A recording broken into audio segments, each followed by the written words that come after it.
ಸ್ನೇಹಿತರು ನಮಸ್ಕಾರ.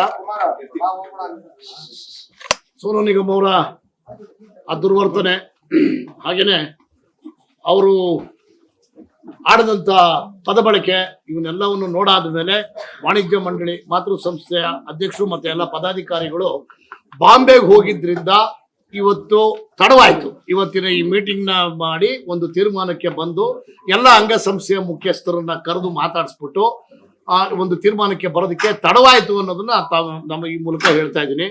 ಹಾಗೇನೆ ಇವತ್ತು ನಮ್ಮ ಮ್ಯೂಸಿಕ್ ಡೈರೆಕ್ಟರ್ ಧರ್ಮ ಅವರು ಹೇಳಿದ್ರು, ಅವರೆಲ್ಲರ ಜೊತೆನಲ್ಲಿ ಒಕ್ಕರನ್ನ ಮಾತಾಡಿಕೊಂಡು ಒಂದು ತೀರ್ಮಾನಕ್ಕೆ ಬಂದಿದ್ದಾರೆ. ಇನ್ನ ಸಂಘಟನೆಗಳು ಪ್ರತಿಯೊಂದು ಸಂಘಟನೆಯವರು ಕೂಡ ಕೊಟ್ಟಿರ್ತಕ್ಕಂಥ ಕಾಗದದಲ್ಲಿ ಅವರು ಬೇಷರತ್ತು ಕ್ಷಮಾಯಾಚನೆ ಕೇಳಿದ್ರು ಕೂಡ ಅವ್ರಿಗೆ ನೀವು ಅವಕಾಶ ಮಾಡಿಕೊಡ್ಬಾರ್ದು ಅಂತಕ್ಕಂಥದ್ದನ್ನ ಅವರು ಲಿಖಿತ ರೂಪದಲ್ಲೇ ಕೂಡ ನಮಗೆ ಕೊಟ್ಟಿದ್ದಾರೆ. ನಿಷೇಧ ಏರ್ಲೇಬೇಕು, ಆತನ ಯಾವುದೇ ಕಾರಣಕ್ಕೂ ಬರಕ್ ಬಿಡಬಾರ್ದು ಅಂತ. ಇದಾದ ಮೇಲೆ ಇನ್ನೂ ಒಂದು ವಿಚಾರವನ್ನು ಕೊಟ್ಟಿದ್ದಾರೆ ನನಗೆ ಇವತ್ತು ಬೆಳಗ್ಗೆ. ಈಗ ಇದರಲ್ಲಿ ಎಲ್ಲಿ ಫ್ರೀಡಂ ಪಾರ್ಕ್ ಅಲ್ಲಿ ಒಂದು ಸಂಘಟನೆಯವರು ಪ್ರತಿಭಟನೆ ಮಾಡೋ ಟೈಮಲ್ಲಿ ಅಲ್ಲಿಗೆ ನಮ್ಮಿಬ್ರು ಕೂಡ ಕರೆದಿದ್ರು. ನಾವು ಹೋಗಕ್ ಸ್ವಲ್ಪ ತಡವಾಯ್ತು, ನಾನು ಹೋಗ್ಬಿಟ್ಟು ಬಂದೆ. ಇದನ್ನ ಮುಗಿಸ್ಕೊಂಡು ಅಲ್ಲಿಗೆ ಹೋಗ್ಬೇಕು ಅಂತ ಹೋಗ್ಬಿಟ್ಟು ಬಂದಿದ್ದೀನಿ. ಅವ್ರು ಏನ್ ಹೇಳ್ತಾರೆ, ಒಂದು ಎಚ್ಚರಿಕೆ ಗಂಟೆಯನ್ನ ಎಲ್ಲ ಪ್ರತಿಯೊಂದು ಕಾಲೇಜು ಮತ್ತೆ ಈ ಸಂಘ ಸಂಸ್ಥೆಯವ್ರಿಗೂ ಕೂಡ ನೀವು ಕಾಗದ ಬರೀರಿ. ಯಾವುದೇ ಕಾರಣಕ್ಕೂ ಅವರು ಇಲ್ಲಿ ಹಾಡುಗಳು ಹೇಳೋದು ಬಿಟ್ಟು, ಚಿತ್ರಗಳಲ್ಲಿ ಹಾಡು ಹೇಳೋದನ್ನ ಬಿಟ್ಟು ಬೇರೆ ಯಾವ್ದಾದ್ರು ಇವೆಂಟ್ ಬಂದ್ರಲ್ಲ ಮೊನ್ನೆ, ಆ ತರ ಇವೆಂಟ್ಗಳಿಗೂ ಕೂಡ ಅವ್ರು ಬರಬಾರ್ದು ಅಂತಕ್ಕಂಥ ಒಂದು ಒತ್ತಡವನ್ನ ಕರೀಲೇಬಾರ್ದು ಅನ್ನೋದನ್ನ ನೀವು ಪೊಲೀಸ್ ಕಮಿಷನರ್ಗೆ ಒಂದು ಕಾಗದವನ್ನ ಕೊಟ್ಟು, ಹಾಗೆ ಸರ್ಕಾರಕ್ಕೂ ಕೂಡ ಒಂದು ಕಾಗದವನ್ನ ಕೊಟ್ಟು, ಎಷ್ಟೋ ಸರಿ ಸರ್ಕಾರದವರು ಕೂಡ ಕರೆದಿದ್ದಾರೆ ಕೆಲವು ಇವೆಂಟ್ಗಳಲ್ಲಿ, ಸರ್ಕಾರನೂ ಕೂಡ ಕರೆದಿದೆ. ಸರ್ಕಾರಕ್ಕೆ ಮನದಟ್ಟಾಗ ಹಾಗೆ ತಾವು ಕಾಗದವನ್ನ ಬರೆದು ಯಾವುದೇ ಕಾರಣಕ್ಕೂ ಅವರು ಕರ್ನಾಟಕದಲ್ಲಿ ಬರಬಾರ್ದು, ಸಿನಿಮಾಗಳಷ್ಟೇ ಅಲ್ಲ ಪ್ರೈವೇಟ್ ಈವೆಂಟ್ ಅಲ್ಲೂ ಕೂಡ ಅವರು ಹಾಡುಗಳನ್ನ ಹಾಡಿಸ್ಬಾರ್ದು ಅನ್ನೋದನ್ನ ನಮ್ಮ ಮೇಲೆ ಒತ್ತಡ ತಂದಿದ್ದಾರೆ. ಸೊ ಆ ಒತ್ತಡಕ್ಕೆ ಇವತ್ತು ನಾವು ಅದೇ ಹೇಳ್ತಾರೆ, ತಡ ಆಯ್ತು, ಎಲ್ಲರನ್ನೂ ಕೂರಿಸ್ಕೊಂಡು ಮಾತಾಡ್ಕೊಂಡಿದ್ದೀವಿ. ಮತ್ತೆ ಹಾಗೇನೆ ಆಡಿಯೋ ಕಂಪನಿಯವ್ರ ಜೊತೆನಲ್ಲೂ ಕೂಡ ಆಲ್ರೆಡಿ ಲಾರಿ ವೇಲು ಅವರು ಮಾತಾಡಿದ್ದಾರೆ. ಇನ್ನು ಬಹಳಷ್ಟು ಜನ ಆಡಿಯೋ ಕಂಪನಿಯವ್ರ ಜೊತೆನಲ್ಲೂ ಕೂಡ ಮಾತಾಡ್ತಾ ಇದ್ದೀವಿ.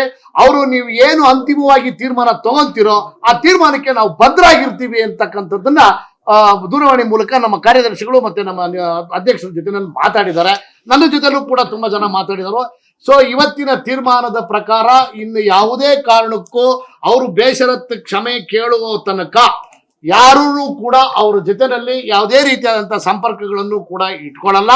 ಹಾಗೇನೆ ಮುಂದೆ ಅವರು ಬೇಷರತ್ತು ಕ್ಷಮೆ ಯಾಚನೆ ಮಾಡಾದ ಮೇಲೆ ಏನು ಅನ್ನೋ ಒಂದು ಪ್ರಶ್ನೆ ಬಂದ್ರೆ ಅದಕ್ಕೆ ಇಲ್ಲಿ ತುಂಬಾ ಇಂಪಾರ್ಟೆಂಟ್ ವಿಷಯ ಇರೋದು, ಅವ್ರು ಕ್ಷಮೆ ಕೇಳ್ಬೇಕಾಗಿದ್ರೆ ಮೊನ್ನೆ ವಿಡಿಯೋದಲ್ಲೇ ಕೇಳ್ಬೇಕಾಗಿತ್ತು. ಅಷ್ಟು ಅಂದ್ರೆ ಅವ್ರಿಗೆ ಜ್ಞಾನ ಇದ್ದಿದ್ರೆ. ಸೊ ಕೇಳಿಲ್ಲ ಅಂದ್ರೆ ಮುಂದಿನ ದಿನಗಳಲ್ಲಿ ಅವ್ರ ಅವಕಾಶ ಬೇಕು ಅನ್ನೋ ನಿಟ್ಟಿನಲ್ಲಿ ಕೇಳಿದ್ರೆ ಅದರಿಂದ ಒತ್ತಡದ ತೀವ್ರತೆ ಏನ್ ಬೇಕಾದ್ರೂ ಮಾಡಿಸ್ತದೆ. ಮನುಷ್ಯನಿಗೆ 1 ನಿಮಿಷ 2 ನಿಮಿಷ ಒತ್ತಡ ಇರುತ್ತೆ, 4 ದಿನ 5 ದಿವಸ ಒತ್ತಡ ಇರಲ್ಲ. ನೀವು ಕನ್ಸಿಡರ್ ಮಾಡ್ಲೇಬೇಕು ಸರ್. ಈಗ ಇವತ್ತಿನ ಒಂದು ತೀರ್ಮಾನ, ಒಂದು ಹಂತದ ತೀರ್ಮಾನ ಆಗಿದೆ ಸರ್. ಮುಂದಿನ ದಿನಗಳಲ್ಲಿ ಏನ್ ಮಾಡ್ಬೇಕು ಅನ್ನೋದನ್ನ ರೀತಿ ತೀರ್ಮಾನ ಆಗುತ್ತಿದ್ದು ಏನ್ ಮಾಡ್ಬೇಕು ನಿಮ್ಮ ಉದ್ದೇಶ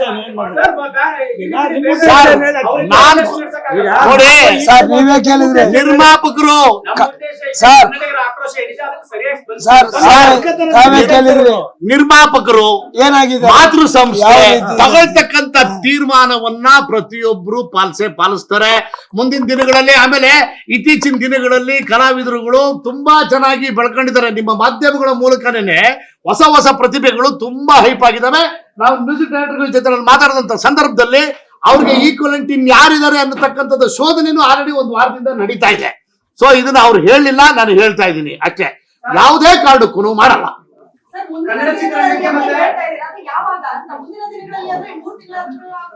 ನಾವೇನು ಆಗ್ಬೋದಲ್ಲ. As it is non cooperation madam. ಅಮ್ಮ ಇವಾಗ ನಾನ್ ಕೋಆಪರೇಷನ್ ಆಗಿದೆ ಅಲ್ಲ, ಈಗಲೇ ಏನಂತ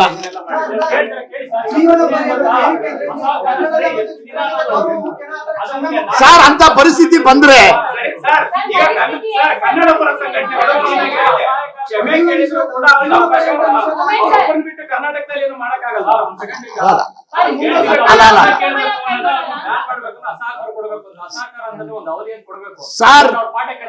ಸರ್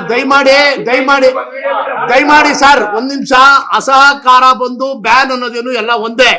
ಆದ್ರೆ ಈ ಸ್ಥಳದಲ್ಲಿ ಕೂತಿರ್ತಕ್ಕಂಥವ್ರು ಬ್ಯಾನ್ ಅನ್ನ ಪದಗಳನ್ನ ಬಳಸೋದಕ್ಕೆ ಅಧಿಕಾರ ಇರ್ತಕ್ಕಂಥದ್ದು ಕಾನೂನಿಗೆ ಮಾತ್ರ, ಯಾವುದೇ ಒಬ್ಬ ಸಂಘಟನೆಗಾಗ್ಲಿ ಸಂಘ ಸಂಸ್ಥೆಗಳಿಗಾಗ್ಲಿ ಇಲ್ಲ. ದಯಮಾಡಿ ಕ್ಷಮಿಸಿ ಸರ್, ಉಮೇಶ್ ಸರ್, ಒಂದ್ ನಿಮಿಷ. ನಮ್ಮ ಅಸಹಕಾರ ಅದೇ it is nothing but A ban ಅನ್ಕೊಳ್ಳಿ. ಸರ್ ಬ್ಯಾನ್ ಅಸಹಕಾರ ಪ್ರಶ್ನೆ ಮುಗೀತು, ನೀವು ಹಾ. ಅಸಹಕಾರ ತೋರಿಸಿ ಇದನ್ನ ಒಪ್ತೀವಿ. ಹಾ. ನಮ್ಮ ಉದ್ದೇಶ ಇಷ್ಟೇನೆ, ಹಾ. ಒಂದ್ ಕ್ಷಮೆ ಕೇಳ್ಬಿಟ್ರೆ ಹಂಗಾರೆ ಮತ್ತೆ ಏನ್ ಲಾಭ ಮುಂದೆ ಇದನ್ನೆಲ್ಲ ಇಲ್ಲಮ್ಮ, ಮಾಡಿ? ಅದನ್ನೇ ಅದನ್ನೇ ತೀರ್ಮಾನ ಮತ್ತೆ ಇದನ್ನ ತೀರ್ಮಾನ ಮಾಡ್ತೀವಿ. ಈಗ ಎಲ್ಲಾ ರೆಕಾರ್ಡಿಂಗ್ ಕಂಪನಿಯವ್ರನ್ನು ಕೂಡ ಕರೆಸ್ತಾ ಇದೀವಿ. ಈಗ ತಾವೇನ್ ಕೇಳಿದ್ರಿ, ಬಹಳಷ್ಟು ಜನ ಮ್ಯೂಸಿಕ್ ಡೈರೆಕ್ಟರ್ಸ್ ಬಂದಿಲ್ಲ ಅಂತ ಹೇಳಿ ಕಾಲಾವಕಾಶ ಕೊಟ್ಟು ಅವ್ರನ್ನು ಎಲ್ಲಾರನ್ನೂ ಕರೆಸ್ತಾ ಇದೀವಿ.